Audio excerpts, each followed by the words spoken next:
Welcome to Running for Real, a global community with a shared love and curiosity for running. Together we reconnect with the reasons why we love to run and discover ways it helps us become better people. Whether it's the quiet moments of a morning run while the rest of the world still sleeps, or befriending the strangers next to you at the start line of a race, we are here to connect with others who see running as the common thread that weaves our lives together.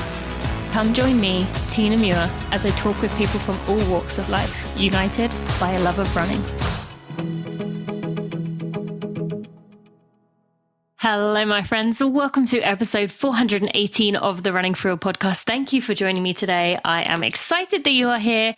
And wow, did I learn so much from my guest today. They are someone I didn't actually know of until a few weeks ago. And I am grateful for one of my closest friends, Michael Clemens, for introducing me to Adam Popp.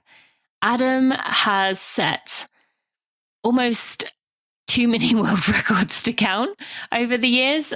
He has done so much over the years to show that runners who are amputees, runners who have disabilities, can continue to get out there and do something important for themselves and push the boundaries of doing it. You're going to hear me talk about or ask Adam about his 257 marathon, which is something he has recently done, running in world championships, running 100 miles, 50 miles, all kinds of races and events and ways of pushing himself as an amputee.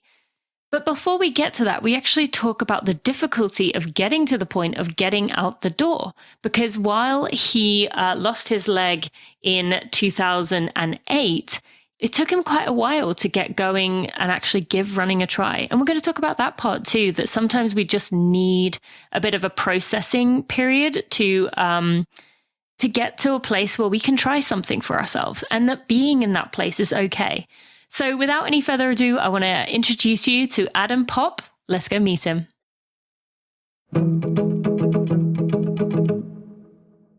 All right, friends, you have heard me talking about Runna, the #1 rated running coaching app in the world with over 20,000 5-star reviews, according to Trustpilot, Apple, and Play Store. They are on a mission to make running as easy, effective, and as enjoyable as possible. You've heard me telling you about how they do that through creating personalized running plans for all abilities. It doesn't matter if you're a first-time couch to 5K person or a 2:30 marathoner really looking to stretch every second. All of their plans are built by Olympic athletes and expert coaches. And you've heard me talking about the critical piece of the strength and conditioning plans that they have on there, the integrated mobility and Pilates plans. Those pieces are critical to running healthy. I can honestly say I would not be in this situation with my foot right now had I done those supplemental activities that would have prevented me from ending up with a Haglund's deformity that needed surgery. It's important. And with Runna, you get it all there in the app. And my favorite part is that you can connect with other like-minded runners in the community section of the app. So those are some things I really love. But now Runna has an AI feature that allows you to figure out where you are at. It's going to adapt to your workout data as you go. It's going to provide pace recommendations based on your performance. It's going to keep updating as you add your sessions, as you add these hard workouts, and you're going to get recommendations that you can choose to accept or reject so that it will make changes for you. But if you don't want them, if you are following a plan, if you're coming back from injury, you just go as you need to go. Be sure to check out that Runna AI feature that is now on there. And as a friend of mine, you can get yourself 2 weeks free by using code Running for Real. That's Running for Real with an FOR, Running for Real. That's going to give you 2 weeks off. So go check it out. Go download the Runna app and you'll be glad you did. Adam, welcome to the Running for Real podcast. Thank you for joining me today. I'm excited you're here. Yeah, thanks for having me. I'm excited as well. Yeah, this is going to be fun to dig into your journey. There are so many things that I could ask you about, but the first thing that came to mind actually really relates to a video you recently put up, but there's also another one that you have pinned to your social media page of basically, here are the things I did in 2023. Here are the things I've done in the last 60 days. whatever it was. Like, it is non-stop. There are so many instances where you do a 100-mile one week, a 50-mile the next week. You do a sprint triathlon world championship one week, an Ironman the next week. So my question to start is, I know the answer to this because you've told me, but what else could you possibly be doing if you are doing this much stuff in such a short amount of time? Do you have anything other than all these amazing feats that you're constantly doing? Yeah, what I've learned especially over the past couple of years is trying to have that balance in my life. So yeah, athletics gets overshadowed in my life often. But there are other areas that I've pursued persistently and put a lot of time and effort into many areas of my life. And again, athletics and running and triathlon get the main public portion of that because that's what people seem to care about. But yeah, I have a wife and a new son who's 2 years old and a baby girl on the way. And then, in 2021 to 23, I was doing a master's program in sport and performance psychology. And prior to that, I was doing a master's degree in clinical counseling. So, professionally, I'm always trying to develop in those areas, and my family life, trying to develop and pay attention in those areas. And then, again, athletics and training. And so it's a lot to maintain, but I feel like I've gotten better at it over time. And sometimes those things start to fall out of balance. And, there's people in my life who will check me on that and give me feedback. And so it's always a little bit of course correction and trying to find time. It's so good that you have those people there. That is so important to have. And okay, I know we're going to go into the portion of time between kind of 2007, 2008 and starting running. Before that, were you an overachiever then as well? No, I would never. Well, I was competitive. Let's put it that way, and probably not a healthy level of competitiveness, right? So I grew up in a very, very small town. I played all the sports growing up, focused on soccer towards freshman year in high school, and really focused on soccer and a little bit of track in those early years. And I was competitive in those areas, and again, maybe not a healthy level of competitiveness. But then I joined the military at 18. Went overseas. I was living in Japan and Korea and Turkey, and played soccer. And the military forces you to run in those scenarios to be trained and fit for deployment. So I was like competitive with the people in my unit and running against them and trying to beat them. But I would never consider myself an overachiever prior to maybe the past couple of years. Yeah, I was going to say, I hope you can maybe accept that identity as from one fellow overachiever to another right now. Because, I knew you had a family, a daughter on the way. I did not know about all the educational pieces that you've been doing as well. So, yes, we tend to, those of us who tend to, start being successful, doing well at one thing, it's never really enough for very long. Yeah. And it kind of started with running and then just spread into all these other areas of my life, which has been a really cool experience and growth opportunity for me. So before we go into your story a bit more with your family, talk to us about, this is something that doesn't get brought up enough, but you do, I'm starting to see more and more of it within media, of people making sure they say, like, this was not just about me. This was as much my partner or my spouse or my friend's awards, achievements, race finishes as it was mine. So talk about that family piece of how, your wife, your son, how they play a role in allowing you to be able to do all these really cool adventures that you go on. Yeah, I would love to talk about them, and maybe I can flash back to 2007 and, we'll talk about it eventually, but, being injured and then in the hospital bed and my family rallying by my side. There's a ton of organizations and groups we'll talk about eventually that rallied by my side and really helped put the pieces back together. And that's where I've kind of learned of that peer mentor support, that village, coming together to really provide support to someone in a tough situation. And that, I just seen that constant throughout my life for the past 17 years.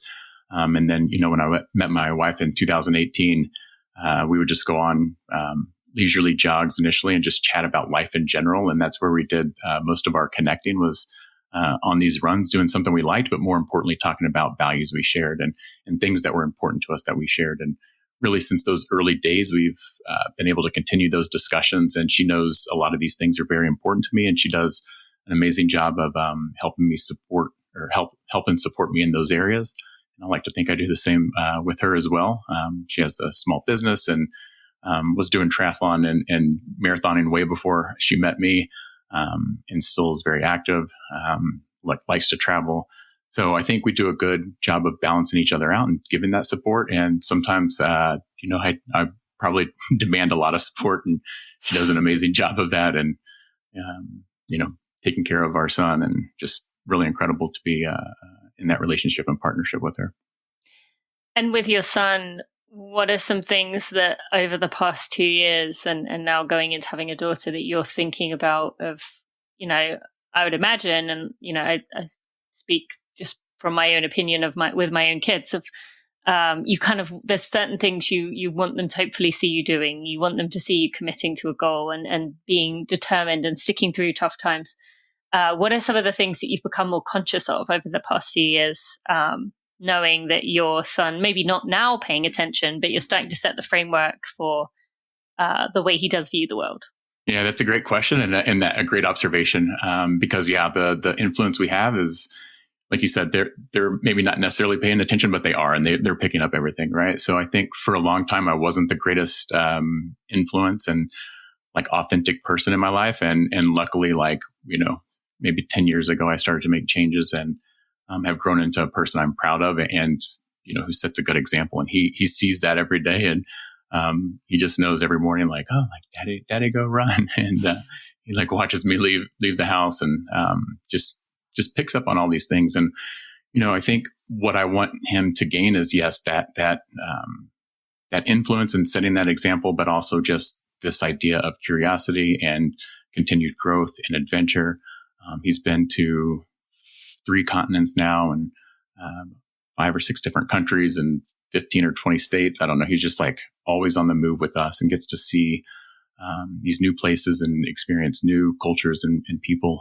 And it's just, it's been a big growth over the past 10 years of my life. And I'm trying to encourage that growth and curiosity in him as well. And it's just a sponge. So it seems like you know well yourself. Mm-hmm. Well, personally, I love that you made the most of the 2 and under flight situation. That's right. Because it gets a whole lot more painful when they turn 3 and you're like, oh. He turns 2 in October, so he might have to start cutting back. Oh, he's not trip. 2 yet. Yeah, okay. he just turns 2 in October, so yeah. You got a little bit. Well, that's even more, yeah. That becomes a very painful thing when you start paying, especially at the beginning when they might be sitting in your lap and you're well aware you're paying for a seat that's sitting empty. I think we might welcome that with a newborn, though, of having 3 seats and 4 people. That's so true. Yeah, that's they can share. True. That's very true. Okay, so then I want to start building into your story here. You mentioned, that you played lots of sports. That track and field was one of them. You also kind of had built up to running. You ran a half marathon in 2007, and then got deployed to Afghanistan less than a year after that. You probably shared this story so many times before, so we don't have to go into detail of this piece, but in your own words, if you want to share, what changed your life forever during that time in Afghanistan, and then we can go into some of the, hopefully, questions you haven't had related to this after that.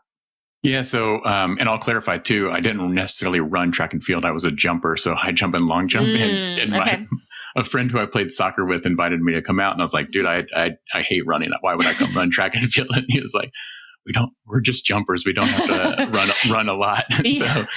So, growing up playing soccer, running was always a punishment. Right. And then, play track and field and don't necessarily have to, or you do track and field to jump and not necessarily run. And then join the military, and running's forced on you, and it's not necessarily a thing you enjoy. But like you mentioned, prior to that deployment, I wanted to get fit heading into that deployment, and I ran a half marathon. Was miserable, didn't train for it, so hated running even more. And then on December 7th, 2007, my job in the military was to work with and dispose of roadside bombs, IEDs, improvised explosive devices. And I was working on one of these devices on December 7th, and a secondary device went off, injured me severely. I was basically right on top of it. And in an instant, running was taken away from me. All the things that I thought I was going to do in the future were taken away from me, at least so I thought in that moment. And I'm laying here waiting for somebody to come rescue me. The Army medics and my teammate came down and started taking care of me and saving my life, and put me on a helicopter and flew me from the battlefield in Afghanistan to Germany, where I received some care. Woke up in Germany, had my leg was amputated, my arm was severely injured, and then laying in the hospital bed, just thinking like, what's next? What does my life look like now? And just a lot of confusion, a lot of not knowing what was next. The unknown was so scary. And then 4 days later, on December 11th, I arrived in Washington, D.C. at Walter Reed Army Medical Center. And that's where I started my journey of recovery, and laying in that hospital bed and having people come to my aid and rally around me and trying to get me through the most difficult time of my life. I want to talk about the period around the end of, I guess, the time when you, let's say, had healed, but maybe healed somewhat physically, but maybe emotionally had not. We're going to get to that in a minute. But during the early time, like in the hospital, coming home, what were some of the defining moments for you of recognizing like, oh, wow, my life has changed? Yeah, that's a big question. Like reflecting back 17 years ago, like I said, on the battlefield, I knew, wow, my life changed. And that it's just like every step along the way, like you realize you go from what you thought was the most fit, the most able, the most capable person that you were. And then literally in an instant being in a hospital bed, bound to a wheelchair, bound to a walker or crutches. And it was just every day was a new wake up call of things are different. Things are probably not going to be as good as they were before. Diminished life, like all those things, both physically and mentally. Right. And it was a struggle to put those pieces back together. I think some defining moments were meeting a bunch of people who were going through a similar situation and being in kind of that foxhole together and figuring it out together. There were probably 30 or 40 other combat wounded amputees in similar situations to me. And some of them were a year or 18 months down the line who were providing, guidance and that peer mentorship. And some were in the same boat I was, being there for their very first week or two in that situation. And then again, like I mentioned, organizations and other peers there was a Vietnam veteran who lost both his legs in Vietnam and who was coming back to kind of provide some guidance as well. So, it's difficult not knowing, but then it makes it a little bit easier looking a year down the line, 2 years down the line, 30, 40 years down the line to those individuals who are doing incredible things and could really put a concrete view on what life could look like after such a difficult situation.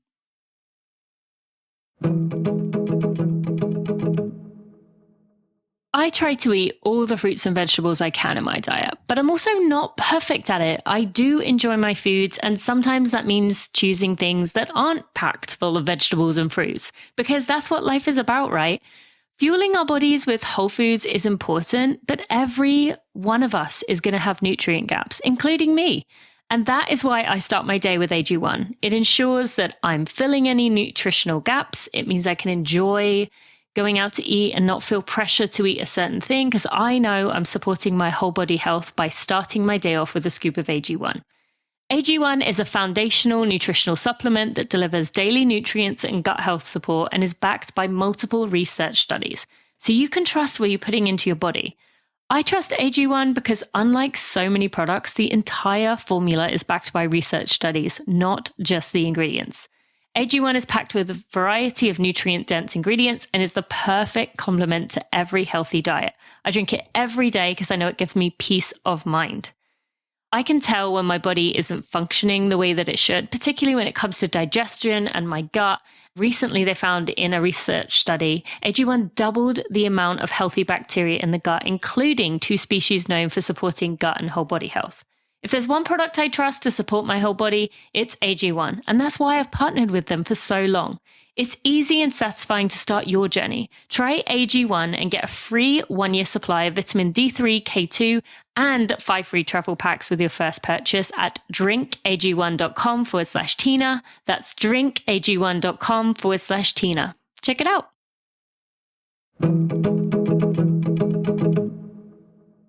And with having these mentors, having these other examples of people who have, found a life that is meaningful to them, or maybe some still struggling to find that.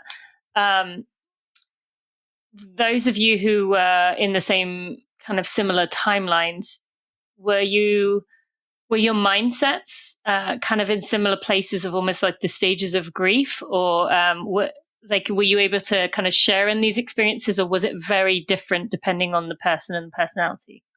Yeah, I think, everyone grieves different. And I think that's a good call out that you mentioned of that grief process, right? Because we've all probably experienced it. It's probably similar to the loss of a loved one in the sense that, you're mad and angry and confused. And then, some people get over that quicker than others. Some people get stuck in those in a specific area. So yeah, I think individually, yes, we're all different. But, again, I like to maybe make the analogy of being in that foxhole together. It's like something we're, from the military community, like had been in similar difficult situations to previously. So I think that idea of like being able to do more with less, it was kind of instilled as like a core value of being in the military and being in tough situations. So, yeah. We can look at those challenges as, something that either brings us down or something we can learn and grow through. And I think for me, I was able to do that early, but then also, like you kind of mentioned and called out, like maybe more from a physical standpoint as opposed to being psychologically recovered and being able to thrive and grow in the aftermath of that trauma. So during that period when you would speak to people who were, 30, 40 years out or 10 years out, 5 years out, did you find what they were saying helpful, or was it kind of almost unrelatable because it felt like such a different stage?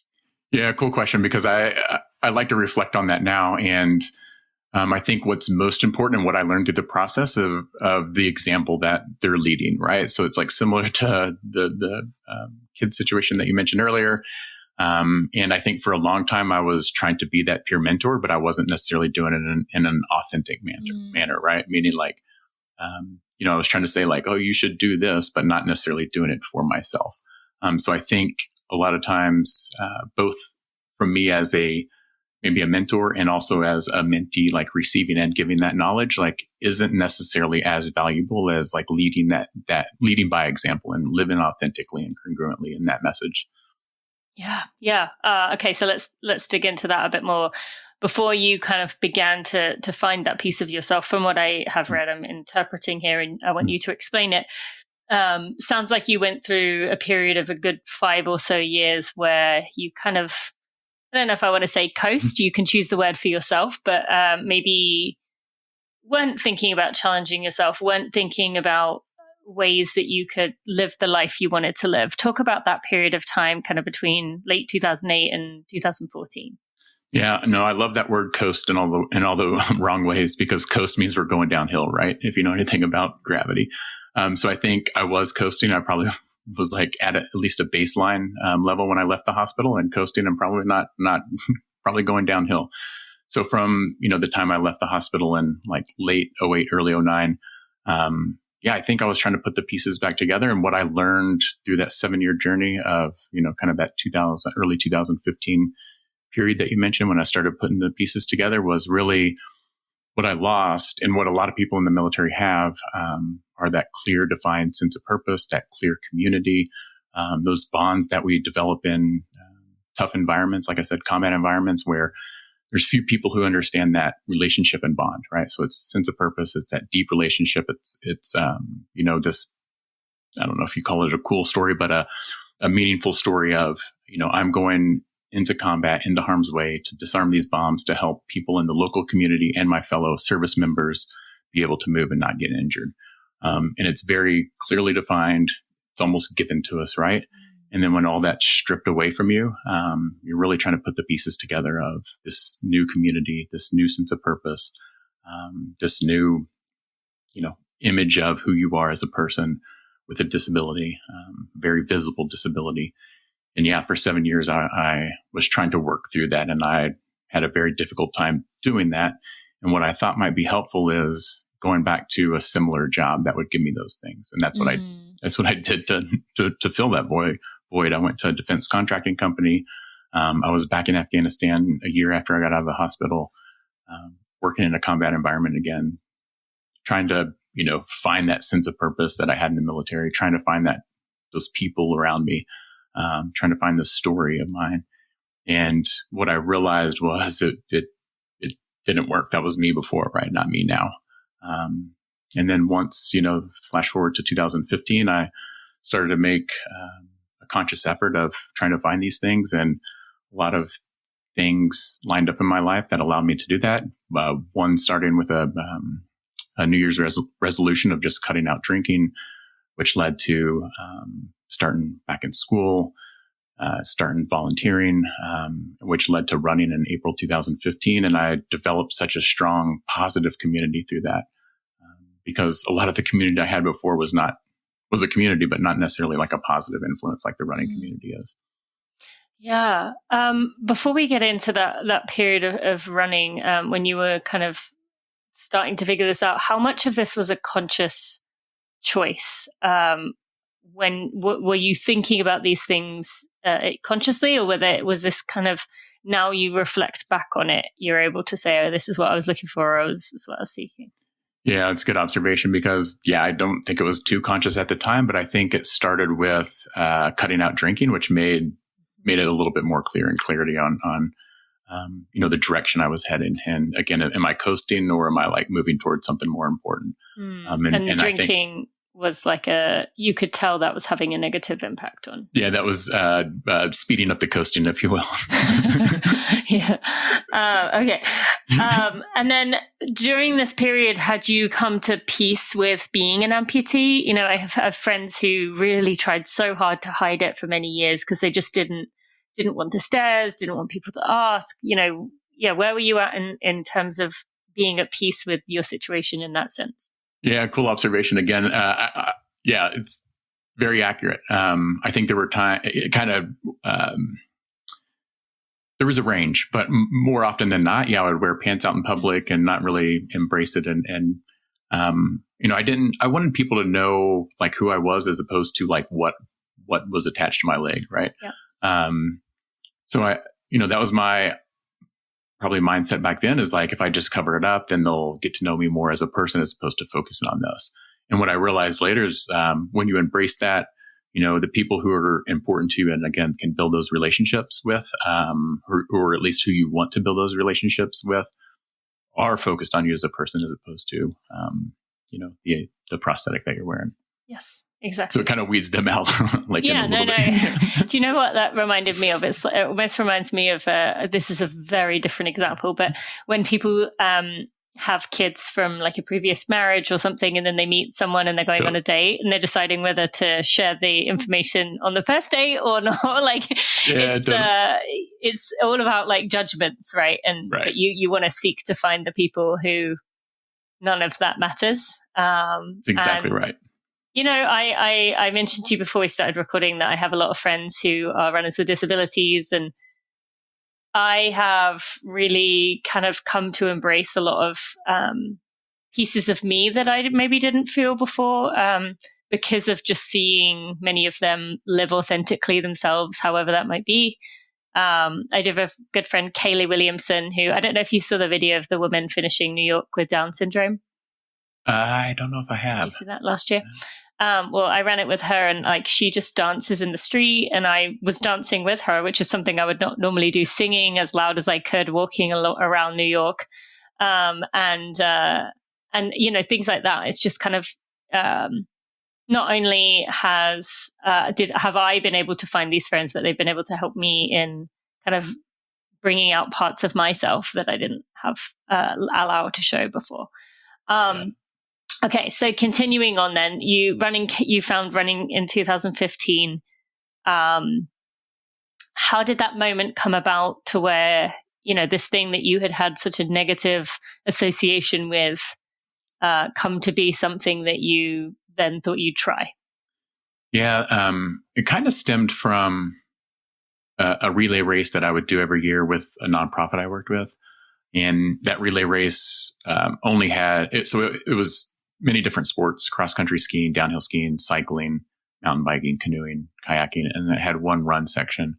And I had done that 2 years previously. And again, we bring combat wounded military men and women on the team, give them this like sense of purpose of accomplishing this goal.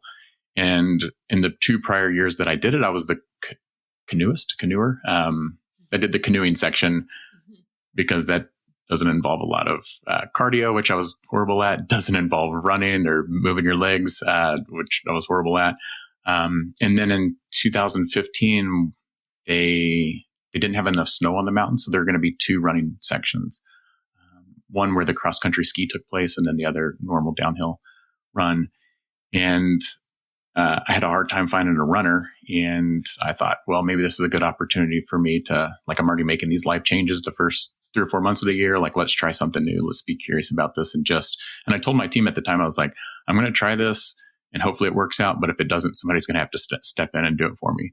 And they were super supportive of that. So I went up to Walter Reed, told my prosthetist what I wanted to do. He put together a running blade for me. And I started in the PT area up there on a harness connected to the ceiling, running on like a 200-meter track. And it was difficult, scary, just all the things. But it also gave me a new sense of, wow, I thought this was taken away from me, and now maybe there's something here.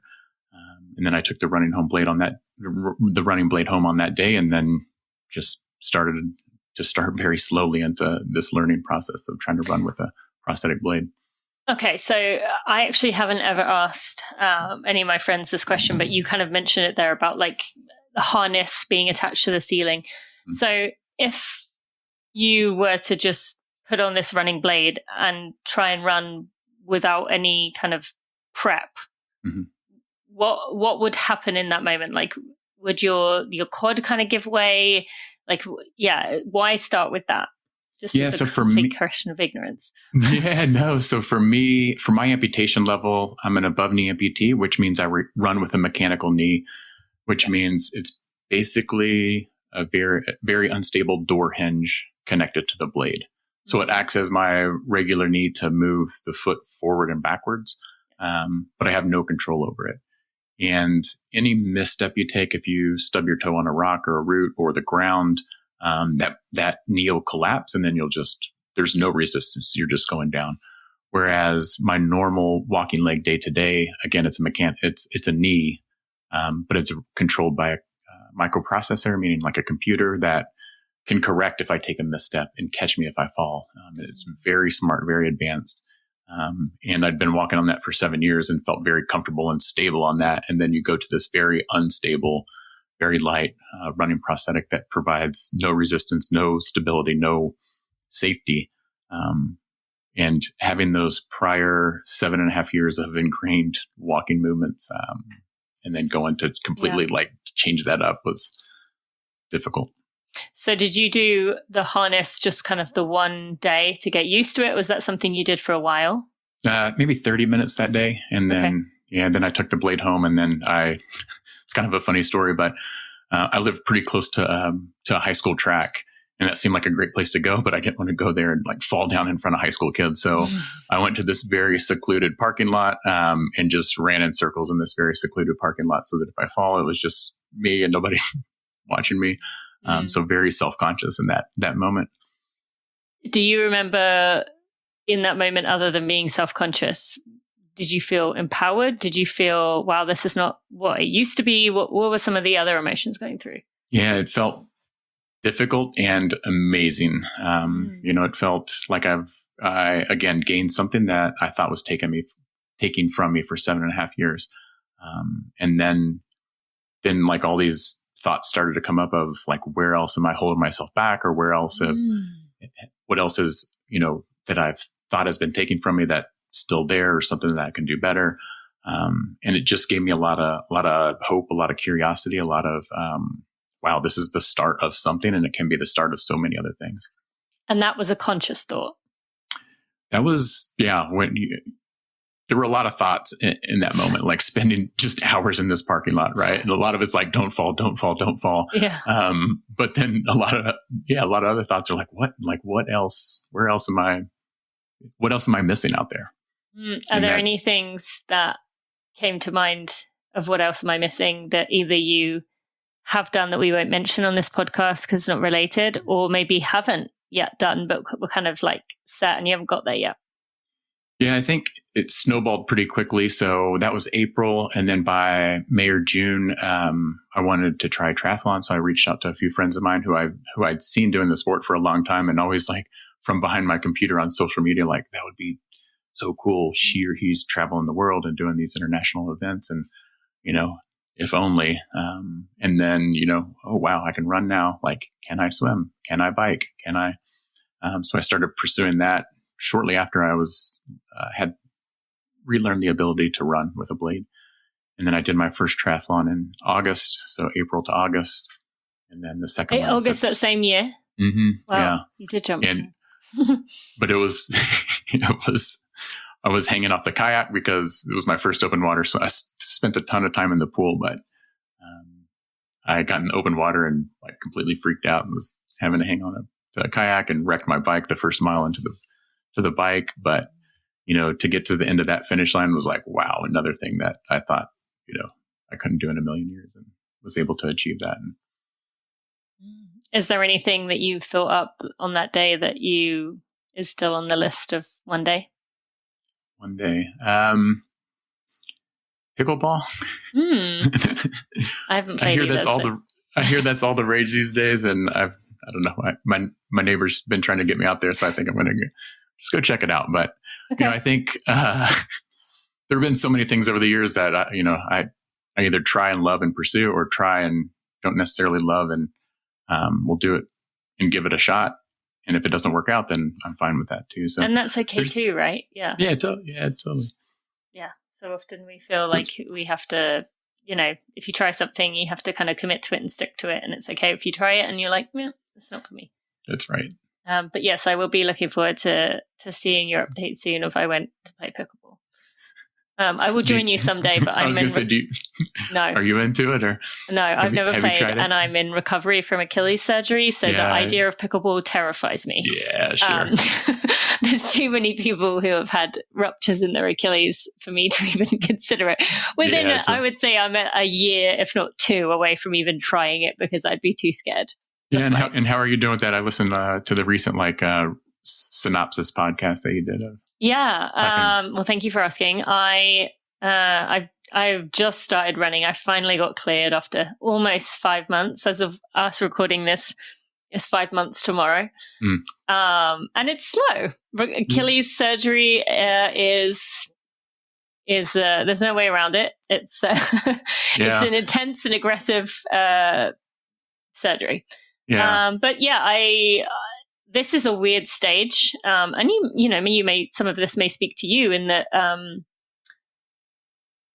with a bone injury or something that is a definite of yes or no, when you get to this point, it's like, okay, you can go now. Whereas for me, I have to run through it. And so people see me limping around, not run through it a lot, but like in the hours after, my foot's going to be sore. And people see me limping around and they're like, why are you limping? Yeah. Are you okay? And I'm like, yep, I'm going to be fine. But they're like, but you hurting? And I'm like, I know, it's part of the process. So this is a bit of a weird mental period. Yeah. And again, it's something I mentioned earlier, right? Is that unknown is like sometimes the hardest of. Yeah. And that's exactly it. Like I've been doing cross training and swimming and biking and rowing and strength training and PT, but how does that translate? I don't know. I could be 3 months away from jumping in some local race. I could be 6 months. I don't know. Mm-hmm. So yeah, it's just a very unknown period, and so I'm taking it day by day. But yeah, pickleball is not in the near future for me. Understandable. But I do hope the brain, as it tends to do, I can definitely tell you one of these people has started to drift to the what should I sign up for? Yeah, that's right. Because, I need something to keep motivated for the PT to keep going, but also just to, now I'm starting to run. Be it 6-9 months down the road, I can have something to shoot for. So, we'll see. But thank you for asking. Yeah. Okay, back to you though. Since that moment, you didn't just kind of get into running. You've really pushed the boundary for yourself. You've mentioned triathlons. We've mentioned sprint triathlons, Ironmans, all kinds of running, 50, 100 miles, sometimes back to back.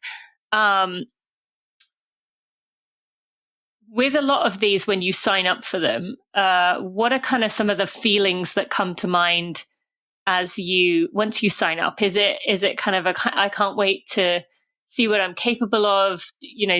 All these years I spent wondering what my life looked like. What are some of the things that come to mind as you click register for a lot of these events? Yeah, that's a great question because it's changed over time. And I'm sure you've maybe experienced some of this too, but especially early on, a lot of those big challenges seemed very threatening to me. Seemed very, made me question my abilities. I don't know if I'll be able to do this. And the more I've learned over the years, the more I've grown, the more I've studied about the topic. I think going into these races, I just see it as, a really big challenge that, again, kind of what I alluded to earlier is each of these big things, challenges in my life, you can either learn and grow from it or be defeated by it. So I think more recently, that's how I try to embrace some of these bigger challenges and bigger races is going into this. And let's see what I'm capable of. Let's see how I can grow through this. Let's see what I can push my body to do. And, I can give a specific example of, I was invited to the Raven 24-hour back in February. And it's it's an invitational. So it's pretty high level athletes from across the country who are trying to make the national 24-hour team. And that's a very daunting task to go into that as an amputee against very capable and able-bodied people. And you're looking at your ultra sign up and, it has the score there of what your percentage is. And I'm at the bottom of the list of all these people. And wait, because it doesn't sort by there's nothing on there that says you're an amputee or. That's right. That's exactly right. Yeah. So, and some of those races, like JFK specifically, I get a really low ranking for that because how technical, at least the AT section is. So, I have the widest range of, 85, 90% and 30 or 40%, right? So, but anyway, long story short, you can look at that and be very, old me might have been very threatened by that. And, not sure of myself, but the new person and the new runner and person I've grown into is all right, well, I can go and train my butt off between now and then, be as prepared as I can, be as physically prepared, mentally as prepared as I can, and go into this race and really represent myself, represent this community, and see this as a challenge to, okay, maybe I can, push past and set an example and be one of the top runners here. And regardless of if I finish first, last, middle, I'm going to give it my all. And then, the following days and weeks, I'll be stronger and more prepared because of that.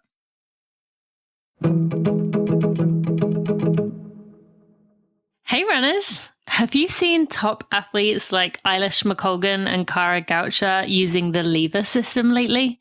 If not, let me fill you in on why this just might be the game changer you've been waiting for. The lever system is an innovative way to reduce your body weight while exercising on a treadmill, which means less impact on your joints. Imagine being able to push your limits without the fear of injury holding you back. Whether you're coming back from an injury, looking to increase your running volume, or wanting to add some serious speed work to your routine, lever has got you covered. What's even better, the lever system is incredibly portable. It sets up on your home treadmill or at your local gym in under 2 minutes. Yes, you heard that right. Less than 2 minutes and you are ready to go. And because we know you'll love it, we've got an exclusive deal for you. Use the discount code TINA, T-I-N-A, to get you 20% off your purchase. Trust me, your joints, Achilles, and sore muscles will thank you, and so will your future self. So check out Lever today and take your running to the next level. Also, give them a follow on Instagram at Lever, that's L-E-V-E-R, at Lever Movement, and learn more about how they are partnering with the endurance community. Happy running.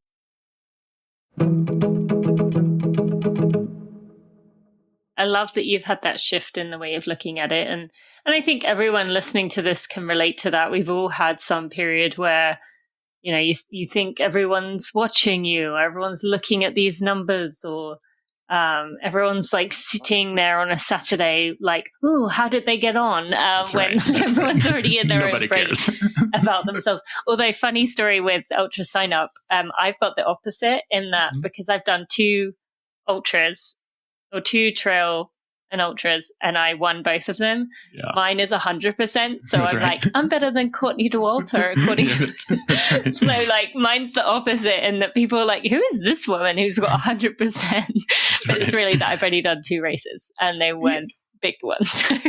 Yeah, and you can be the person who we feel threatened by, right? It's like, oh my gosh, I'm going to go up and this person's going to, Exactly right. Yeah, like you say, that it's all very distorting, and it's how you look at it. Okay, so then you get to see things a different way. You kind of take things as a challenge, but very quickly you started running world records. How did that change things? Did that add a whole another element here of I've got to keep getting these or keep lowering them? Yeah, I would say it wasn't very quickly. My process, and a lot of people see the end result of where I am at now, and hopefully that's not necessarily an end result, but like who I am now, right? Literally 10 years later, or 9.5 years later. I started on April 15th. I was in the harness. I was running in a parking lot because I didn't want to see people fall, or see me fall. And I was running 12-minute miles. And I just got out there day after day and stayed with it consistently over time. And then, I think that first year I did start to see some progress, but, throughout this journey, I've never really focused on world records, right? It just came a little bit fortuitously. And that's kind of been the focus, maybe externally and for myself recently. There was never really good record keeping around it before. And maybe, Brian or some of the other folks who are friends of yours can probably share this as well. But USA Track and Field and some of the other like national governing bodies didn't necessarily do good record keeping or care about this.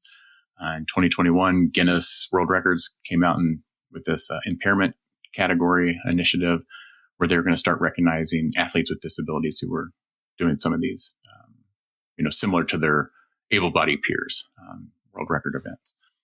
So that's kind of when it was brought on my radar, and I just applied for a few of them that I had already done. And I think once I set that flag kind of in the ground, then it was, all right, well, I'm like 45 years old now, so maybe I'll just try to lower them before I get too old and not able to like run at the level I'm at now. So it has been a little bit of a focus in the past year or so, especially after transitioning from triathlon and trying to find like a new big goal of mine. So I've kind of attacked it a little bit in the past year, but it's never really been about this, but it just kind of happened by way of circumstance and chance. So you don't see those nowadays as like a pressure thing of like, oh, I'm doing this race, I've got to like, if I don't get one, everyone's going to be like, oh, why didn't you you're slowing down, you're getting older. Like you don't have that pressure on yourself anymore. You've evolved past it.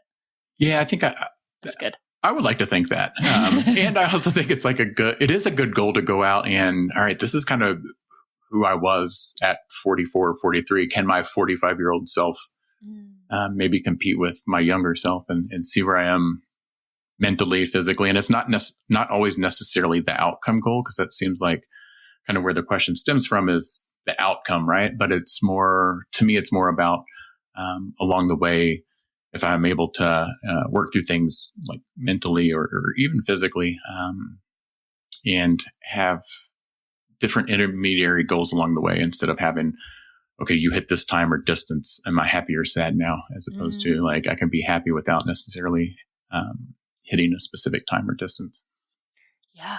Yeah. Thank you. Thank you for sharing that. And that is a hard thing to learn, but Totally. It's good that you have learned that. And speaking of that, you recently ran a 2:57 marathon. So talk about improving your times along the way. Tell us how that felt. That's a big, sub 3 hours is a big goal for so many people, and really impressive time to run 2:57. So, and very few amputees have done it. So talk about what that meant to you. Yeah, I mean, it was a big stretch goal of mine dating back to January. That's when I signed up for the race. And as you mentioned, I ran 100 in January, 100 in February, and then 3 marathons from April to early May. And I thought around that time, I ran 3:08 in London. And I thought, I was fit then. And also if I didn't have all that cumulative mileage and racing ahead of that I could have probably even done better there. So yeah, it was a big stretch goal looking out. And this was pretty much the first time I put in a full marathon training block without any interruptions in racing and travel. And so I felt pretty confident on the day, but it's also a fast course. And so I think heading into it, I was hopeful, but very scared along the way as well. And, I got to mile 22 and I started cramping. I was like on pace. I was around like 6:30s to that point and cramped and was like, oh, it's over. But then just started working on like that the more like mental side of what I could do in that moment, and was able to work through a cramp and hang on, and was puking at the end and was just like a disaster at the end. But I was super proud of that effort in those last 5 miles when I thought my race was out the window, and was able to fight through and push my body and my mind to the absolute limit and come through the finish line just completely spent. And it was an incredible feeling. Yeah. Again, it was more based on not necessarily the outcome. The outcome was cool, but what I did in those moments when it was really, really tough, I think I'm almost equally as proud of. As you should be. So then, my friend Brian Reynolds has often talked about how people say to him that they assume that he has an advantage over other runners. And so just with that, maybe for people listening who maybe haven't heard someone talk about it, what are some of the differences in terms of physicality of running, what a 2:57 is and why that is, physically so much more difficult than an able-bodied, two leg runner? Yeah. So there's been a bunch of research around it, both from the energy consumption side, but also the efficiency side. There's a researcher up in Boulder who I work with occasionally, called Alina Grabowski, and she's done a lot of research on the efficiency of prosthetics and how they're not as efficient as able-bodied runners. But simply put, I'm burning more calories and not as efficient as a two-legged person. I don't have a knee, as I mentioned. I don't have any of the muscles below my knee, calf, and ankle.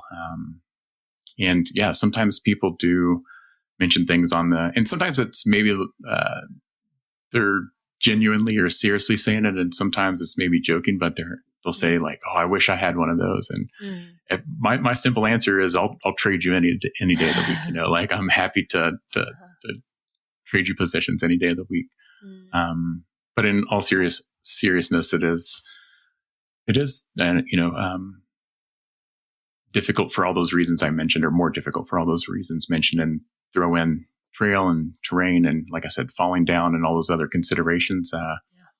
And as you well know, running and guiding people in those rougher conditions, such as Brian and the Leadville 100, and trying to get over those rocks and everything else, we don't have that ankle mobility. We can't feel it. We can't necessarily control many portions of anything below my knee. So. Yeah, exactly. And I just want to, I mentioned this to you, Adam, before we started recording, but for listeners, if you didn't hear me talk in the past about running with Brian, when he did the Leadville 100, going over Hope Pass, which is the biggest mountain pass of the race. On that downhill stretch on the way down, I held on to the back of his shirt for a few hours, and he probably stumbled 30, 40 times. And so had I not been holding the back of his shirt, he would have gone down each of those times. So, that's one thing to keep in mind there exactly as Adam said, that there is no like feeling a rock out or feeling you don't have that sensory piece, that you would under your foot. So, just go back and listen to that episode, where I talk about that if that's the case. Adam, is there anything you either want to share with the listeners, or anything that we haven't covered, or anything on your kind of dream list that you'd like to share with us that is either potentially in the future or you have coming up, anything that you want to share? Yeah, maybe a couple things that encompass some of the stuff you talked about, some of the stuff we chatted before we started today. But, the running group, Achilles International, who you've ran and guided with, they're an amazing organization who supports runners with disabilities and help those runners achieve really big goals. So, I'm specifically thinking about the Chicago Marathon coming up, and Richard Whitehead, who's another double amputee, who's trying to run really fast there. They're providing him guides to navigate the crowds and the aid stations and to run really fast.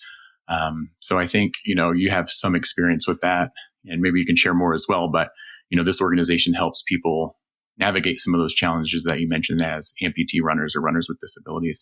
And there's a ton of organizations out there like that. And also people like yourself who step in and help in those situations, help runners like me, Brian, Richard, achieve really big dreams and really big goals. And, we couldn't do it without people like you and people like the organization Achilles International. Well, and anyone can sign up. You can sign up at Achilles. You can see if your city has a local chapter, which a lot of major cities do.